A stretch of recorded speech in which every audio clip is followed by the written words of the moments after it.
andao ary atomboka ny fotoana satria efatsy indrindona raha teo ihany koa ianareo rehetra hiditra ao anatin'ny fampianarana toy an'ilay resaka mombamomba ny sabata na ny andro fafito isika zany maro de maro no fanambarana tamin'ny alalan'ny soratra masina nafantsika nanintona ilay teny tokana hoe tsy maintsy mbola tandremana ny andro sabata ary io no andro tokony ivavahan'ny olona ankasitran'Andriamanitra niainga tany amin'ny fiangonan'ny apôstôly mandra-pahatongan'ny fiavian'ny farany ka raha mbola eto amin'ity tany ity sika mbola tsy ravan'ny lalàna anisan'izany sabata de ny andro sabotsy araka ny nanam-porofona azy teto izay tsy tokony etitsika hevitra ny apetrako voalohany de zao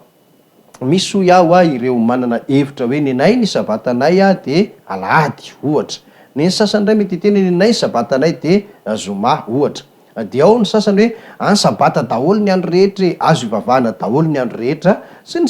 sisa ireny rehetrarehetra ireny zany dia tokony ho ahitsy manomboka izao fa ohatran'le olona anankiray zay izay mamenatra ihany moa fa de atao hoana fa de tsy fantatry hoe atraizakatraiza aloha ny faripahaizany ty olona ity izay nidohika tam'izany fotoana izany hoe nilaindidepaka hoy izy tamin'ny heritaona asa izy io natona firy fa de hoe tamin'ny heritaona talohan'ny tenenana io zany nilaindidepaka tamin'ny heritaona ozy izy alakamisy tena ny teny an'izay ary nizy ngizina hatramin'ny farany mihitsy ity ranamany ity zany nilaza zay zavatra zay de tsy hitanao moa fa de hoe meme fotsiny ianao zany hoe meme fotsiny de ohatr'izay koa zany le tiako resahana amitsika hoe miara-malala tsika zany laindidepaka zany nge ka tsy maintsy alatsinainy na amin'ny fomba ahoana na amin'ny fomba ahoana alatsinainy foana fa ny anazy zany efa nisy fotoana laindidepaka alakamisy de tsy hitanao ntsony atao hoana moa fa zay zany ny fahalalany anazy de ohatr'izay koa zany ny fitenitsika an'le hoe ny sabatanay de alahady ny sabatanay de latsinay ny sabatanay de zao ohatran'le hevitry le ranamana teo ihany lisy fa ny sabata zany dia sabotsy na le litera aza mifanakaiky ihany koa ka tsy tokony ifandrivotra ela be tsika fa rehefa zay zany de zay ka io no andro tokony ivavahana takin'ny soratra masina de ny hojerentsika amin'ity androany ity zany de zao manao anary ireo mivavaka amin'ny andro hafa manoloana izay zavatra no resantsika izay misy teny anankiray ary anomboantsika amin'ity androany ity ao amin'ny asan'ny apôstôly novaka itsika voalohany asan'ny apôstôly toko fa 17 de ny andininy fa 1:30 asan'ny apôstôly toko fa 17 de vakina ny andininy fa 30 aloha sy ny 1:30 zao ary novaka ny teny asan'ny apôstôly toko fa 17 andininy fa 30 sy 1:30 amin'ny anaran'i Jesosy Tompo izao novaka ny teny ary Andriamanitra niny tsy nijery ny androny tsy fahalalana fa ankehitriny izy mandidiny olona rehetra am'izao tontolo zao hibebaka satria izy efa nanendry andro iray izay hitsarany izao tontolo izao amin'ny fahamarinana amin'ny alalan'ny lehilahy iray voatendriny koa efa nanome vavolombelona hampin'ny olona rehetra izany izy tamin'ny nananganany azy tamin'ny maty eto ny tiako apetraka amintsika Andriamanitra de tena miny mihitsy izy tsy mijery ny androny tsy fahalalana ka ho antsika zany zay mety hoe tsy nahalala atr'zay hoe ny sabata dia sabotsy io le andro fafito ary io no andro takin'Andriamanitra ivavahan'ny olona ao anaty baiboly ka raha tsy nahalala zany ianao talohan'ny ty nahafantaranao an'izao fampianarana zao na nivavaka tamin'ny andro alahady ianao na andro inona raha tsy nahalala tsy hitan'Andriamanitra zany minitsy mijery an'izany izy tsy ahoana fa zao kosa ianao fa mahalala de tadidio tsara fa izao zavatra ampahafantarina sy hitsarananao zao sy ampahafantarinanao zao de hitsaran'Andriamanitra anao amin'ny andro voatendriny hitsarana ny olombelona rehetrarehetra zany hoe aleo zany tsy nahalala de nandeha tam'izay fantatrao ianao fa rehefa nafantatra ianao ka hoe tsy manaraka minitsy manaraka zay ny tena ratsy zava-doza eo anatrehan'Andriamanitra ka horesantsika marina aloha zany mikasikasika n'ity resaka hoe andro alahady ity satria raha atao zany ny fandalinana kely dia tahaka ny hoe ny mpivavaka alahady be dehibe tokoa raha hoarina amin'ireo zay mivavaka amin'ny andro sabotsy na ilay atao hoe sabata ny fanontaniana mipetraka de zao tamin'ny fomba ahoana moa no nisiny ty fivavahana amin'ny andro alahady ity nanjary na raha ny kristianina rehetra akamarony manerana ny tany am'izao vaninandro iainantsika zao. Ary ny fanontaniana faharoa de hoe tsy mampaninina an'Andriamanitra ve na de efa nisy aza teny lazaiko teo ny hivavahan'ny olona amin'ny andro hafa na tsy ny alahady ara zany. De zao ary no tenin'Andriamanitra ho vakitsika voalohany ao amin'ny Daniela toko fafito andininy fahadimy amby roapolo. Daniela toko fafito de ny andininy fahadimy amby roapolo no vakitsika ary amin'ny anaran'i Jesosy zanak'Andriamanitra lehibe. Ary hiteny anohitra ny avo indrindra izy sy ampahory ny olo-masony ny avo indrindra, ary hitady anova fotoana sy lalàna ary atolotra eny an-tanany ireo ambaram-patapitry ny fehitrandro iray sy ny fehitrandro roa ary ny antsasaky ny fehitrandro. Izao teny zao dia faminaniana no soratana na hoe nasehon'Andriamanitra tamin'ny Daniela mpaminany teo amin'ny 100 taona talohan'i Jesosy Kristy. Zany hoe mbola lavitra de lavitra taonjato enina tany ho any zany na 7 no efa napetraka ny faminaniana. Misy an'izany hoe tandroka kely ny filaza azy ato tandroka iray nipotra tao anatin'ny biby anankiray matsiravina. De io tandroka io zany tiany lazainy ty hoe hiteny anohitra ny avo indrindra, manaraka hampahory ny olo-masony ny avo indrindra ary hitady anova fotoana sy lalàna. Tamin'izay fotoana zay zany mbola vao fikasana sy hoe zavatra ho ataon'lay tandroka anankiray io avokoa ireo zavatra anankitelo ireo. De le hoe hiteny anohitra ny avo indrindra, faharoa hampahory ny olo-masony ny avo indrindra, ary fahatelo anova fotoana sy lalàna. Zany hoe ny tiako raisina de zao, tam'zany fotoana zany mbola 900 taona mahery talohan'i Jesosy hoy de efa nipetraka ny faminaniana fa hisy hanova ny lalàn'Andriamanitra sy ny fotoana rehetra araka io teny io. Tsy jerentsika mantsy aloha le hoe hampahory ny olo-masony ny avo indrindra hiteny anohitra ny avo indrindra fa misy fandraisany am'izay zavatra zay ihany izy. Fa ny tena tsindrika zany de tam'zany fotoana zany de efa mipetraka amin'ny faminaniana hoe hisy hanova ny lalàn'Andriamanitra sy ny fotoana sasatsasany. Ary de andao ro jerentsika hoe tamin'ny fomba ahoana no nahatanteraka izay faminaniana izay fa tsy misy zany fandaliana lalàna be fa izy io zany raha laliantsika tena azo jerena daholo ny tantara rehetrarehetra fa saingy mila fotoana maharitraritra nefa tsy ampy ny fotoana anaovantsika an'izay aloha fa de amin'ny fotoana mampety azy mety tsy ho amin'ny eto amin'ny fandarana amin'ny télévision nazy angamba no anaovantsika an'izay fa de hoe amin'ny fotoana mampety azy de ho velarina amin'ny atsipiriany eo anatrehantsika zany hoe inona ny tena zavatra rehetrarehetra ny osikosina atao anatin'izay faminaniana izay. Fa ny fahatanteran'izy io de toy izao zany tamin'ny daty anankiray tononoko anao ty daty ty tamin'ny 7 mars na hoe fafito ny volana marsa taona 120 7 mars 321 teo amin'ny fotoana io zany navoaka tamin'ny fomba ofisialy izany lehilahy atao hoe Emperora Constantin zany no namoaka tamin'ny fomba ofisialy tamin'ny alalana itsy volana mihitsy azy ho retany ren-danitra tamin'ny fanjakana romanina tam'zany de ny romanina ny feny rehetrarehetra de izy no namoaka ny lalàna vokatra ny zavatra maro de maro ny famaofolo zay niteneniko hoe tsy resahantsika eto fa lava de lava fa amin'ny fotoana mampety azy de ho resahana aminao tokoa hoe nisy zavatra mifamaofo be zany tao anatin'izay de nefa rany de zao navoaka tamin'ny alalan'ny itsy volana azotsika jerena amin'ny alalan'ny internet zao daty zao hoe 7 mars 321 de jereo tsara ny zavatra nataon'le Emperora atao hoe Constantin tamin'izany fotoana zany fa tamin'io daty io zany no namoahana tamin'ny alalan'ny itsy volana hoy tamin'ny fomba ofisialy hoe manompoko zao de ny andro alahady no hivavahan'ny kristianina ho solon'ny andro sabata. Ny antony de hoe ho fahatserovana ny nitsanganan'i Jesosy Kristy tamin'ny maty. De ozy hoe porofoy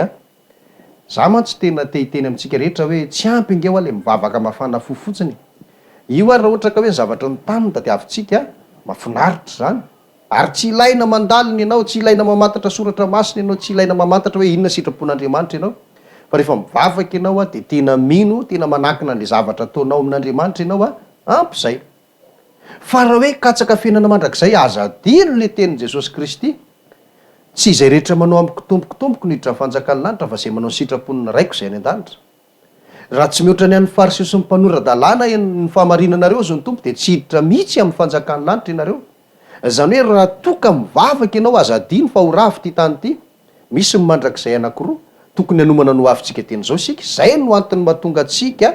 isikimponitra amin'ny antson'ny fitenenana, mamantatra ny zavatra rehetra hatramin'ny atsipiriany madinika izay mety tsy ahatongavanao any amin'ny fiainana mandrakizay.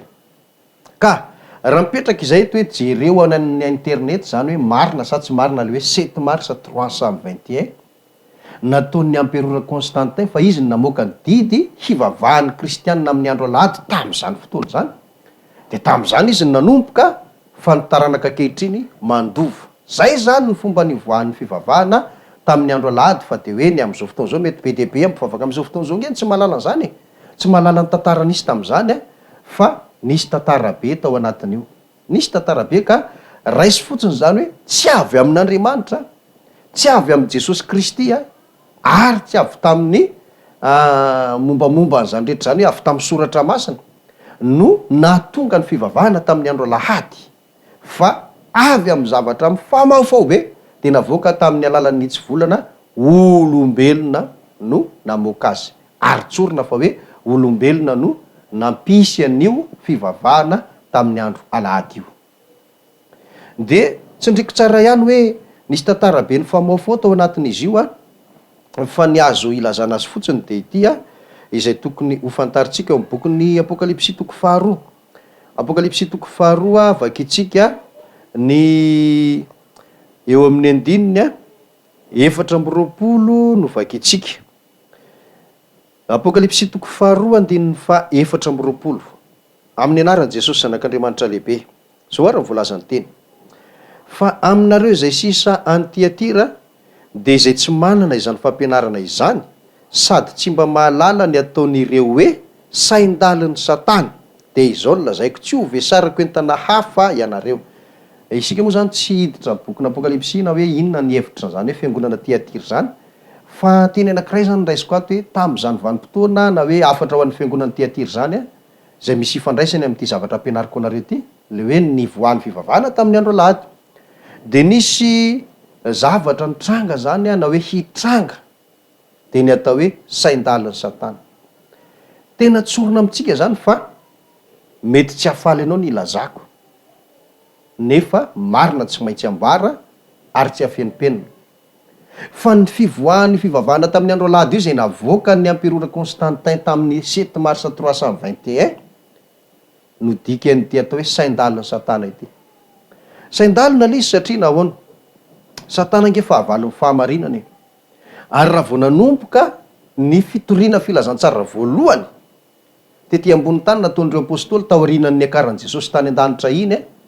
de ny fofofo mafy tamin'ny fanenjehana sy ny fandrahonana sy ny famonoana mihitsy Satana nampiasan'ny olona tamin'izany fotoana zany mba handravana ny fahamarinana, anakanana ny asan'Andriamanitra, fa tsy nahasakana, tena tsy nahasakana. De rehefa hita zany fa tsy naombotsony le hoe fanenjehana, famonoana ho faty, fanagadrana, fandoroana velona sy ny sisa, fahoriana be tsy ailazaina tamin'izany fotoana zany, de rehefa tsy naombotsony reny de teo am'izay mipetraka le saindalin'ny Satana. Zay le teneniko anao hoe misy tantara be nge ao anatin'ity resaka hoe fivavahana amin'ny andro alahady ty de mipetraka an'izay le saindalin'ny Satana zany hoe najanona le fanenjehana, najanona le fifamonoana, najanona ny fanagadrana, nomena alalana azo mijoro manerana ny tany sy ny fanjakana ny fiangonana kristianina zay nenjehana sy ny fofona nandritra ny taona maromaro.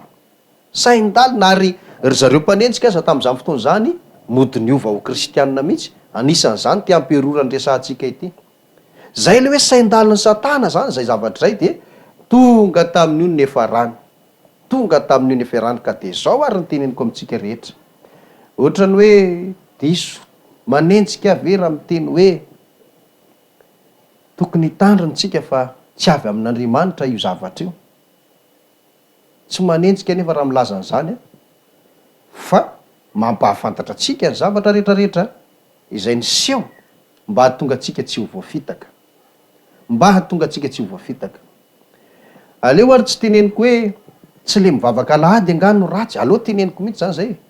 tsy ny fivavahana amin'ny andro alahady no diso, fa lenao tsy mitandrina sabata ny tsy mety, enao le tsy manaraka soratra masina ny tsy mety, enao le manohatra soratra masina ny tsy mety, ary azadino tsara fa zay eny ny fomba ny satana hatr'izay eny eo ahy. Raha mipetraka zao tany amin'ny sahedena le hoe aza hinananareo ny hazo, moramora tamin'ny satana ngeny nanodina an'izany, mihinana ao izy. Andriamanitra ny teny hoe ho faty ianareo amin'ny andro zay hinananareo an'io. Tsy sarotra tamin'ny satana ny teny tamin'ny Adama sy Eva hoe tsy ho faty tsy akory ianareo. Ohatran'izay hatrany hatrany,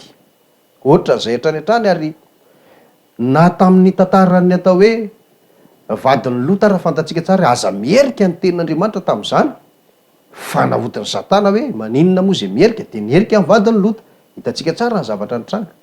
Ka ohatran'izay koa ty zavatra resahantsika ty, misy ny fivavahana sabotsy lay atao hoe sabata andro fafito, misy ny fivavahana alahady, mety misy koa ankoatran'ireo angamba, fa reo ny tena hoe fantatry ny be sy ny maro sy tena malaza. Dia zao aleo tsy tsotsorona mihitsy le fiainana hoe tsy maninona fa mety daholo fa Andriamanitra ray ihany, fa na hivavaka ato ianao na hivavaka ato, zay mantsy le mahavoantsika mpanompon'Andriamanitra ankehitriny zay. Na hivavaka ato ianao na hivavaka ato dia zao Andriamanitra ray ihany hivavahantsika, tena marina. Fa raha ohatra ka Andriamanitra ray ihany hivavahantsika, tokony ho fantatrao fa ray ihany koa ny lalana makany amin'ny fiainana mandrakizay, ary ray ihany ny didy fitsipika lalàna napetrak'Andriamanitra ho arahan'ny fiangonana rehetra manerana ny tany. Aleo fantatsika izay zavatra izay. Ary eno tsara fa ty misy teny zay tena mampatahotra, tsy za mampatahotra akory a, ary aleo tsy za mihitsy ny deziranareo raha miteny an'izany zavatra izany, fa ohatran'ny hoe raha milaza zany hoe misy namitaka anareo hatramin'izay ohatran'ireny zava-nisy teto Madagasikara reny, hoe be dia be ny hôtely, restaurant koa angamba ny sasany nakatina sy nygadraina mihitsy ny tompony taty aoriana, satria nahoana? Mivarotra hena izy, de mihinana ny olona, de mihinana ny olona. Taty aoriana fantatra hoe ay hena nalika ny namidin'izy io sy ny fahanan'ny olona nandritra ny 4 taona. Zany no antony nanakatonana azy sy nanagadrana azy. Ohatr'izay zao zavatra misy amintsika zao, hoe enao zany hatr'izay dia ohatrany hoe ninam-bary tao amin'ny hôtely foana dia nilaza fa tsara le izy, tena mety le izy. Taty aoriana amin'izay fantatra hoe ay hena nalika le izy, ngamba tsy hinana intsony ianao. Zay le mbola toe-tsaintsika malagasy, fa hafa indray ny any ivelany zany zay. Fa ho antsika malagasy any tonga dia enao ary ngamba hoe tena tsy hitanao intsony zay alovana ny fiainana hoe ay fa impiry-ninana hena nalika ianao zany. Dia raha ohatra amin'izay zany hoe nampahafantatra zany le tsy fantatro moa zay nampahafantatra ny resy hoe namoaka an'le tantara. Za mino fa tsy le olona ny teny an'izay ny tezeranao. Mety le tompon'le hôtely ny tezitra taminy dia te hiady aminy dia tsy haiko izay ataony aminy. Fa ianao le client le mpihinana faly aza angamba nahalala hoe nilazain'le olona ny secret-n'le zavatra. Dia zany na tonga an'ireny zavatra reny. Ka ohatr'izay ty zavatra ty fa saingy tsy any amin'le resaka sakafo tsika zao, fa eo amin'le resaka andro ivavahana. Hoe hatr'izay ianao tsy nahalala fa atao hoe ny aina tao anatin'ny tsy fahalalany, zay tokoa ny ilazana azy.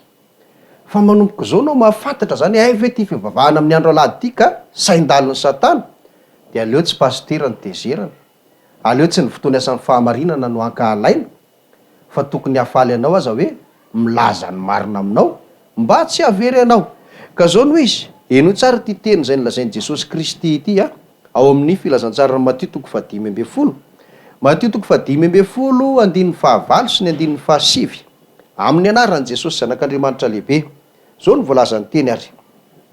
Matthieu 5:10, andininy 15 sy 17. Ity firenena ity manaja amin'ny molony, fa ny fony kosa lavitra ahy. Koa foana ny vavahan'ireo amiko raha mampianatra ny didin'olombelona ho fampianarana izy. Za nge ho amin'ny teny amintsika hoe le ho avy aneo ano homaniny. Ary Andriamanitra rehefa mitsara tsy mitsitsitsitsy, tsy mitsitsitsitsy mihitsy. Zay no natonga ny Galatiana 5:7 nanambara mazava be hoe Andriamanitra tsy azo vazivaziana, zay afafon'ny olona nitsinjaina. Eto ny teny zao dia milaza amintsika hoe ty firenena ity manaja amin'ny molony, fa ny fony kosa lavitra. Firenena Jiosy zany tamin'ny andron'i Jesosy Kristy. Fa amin'izao fotoana izao ny vahoaka an'Andriamanitra efa nambarantsika impiry teto fa tsy ny Jiosy irery intsony, fa zay rehetra olona eto an-tany ka te hiditra dia ao anatiny daholo. Dia mipetraka amintsika koa ny teny fefalasan'ny zanak'Israely fanaizana ianao arak'izao teny zao de zao foana ny vavahantsika amin'i Kristy na foana ny vavahantsika amin'Andriamanitra raha sanatrika didin'olombelona no raisitsika sy tazomitsika ho fampianarana iainantsika. Jesosy ny teny anio Matitiko 5:17. Jesosy ny teny anio ary io no fahatanteran'ilay Matitiko 7:7. Le hoe tsy fantatra ianareo hatrizay ozy izy melamiko ianareo mpanao meloka io ange didin'olombelona daholo ny tazomin'ireny olonireny de izy faly ary fa misy fahagagana ohatran'izao zava-misy am'izao ihany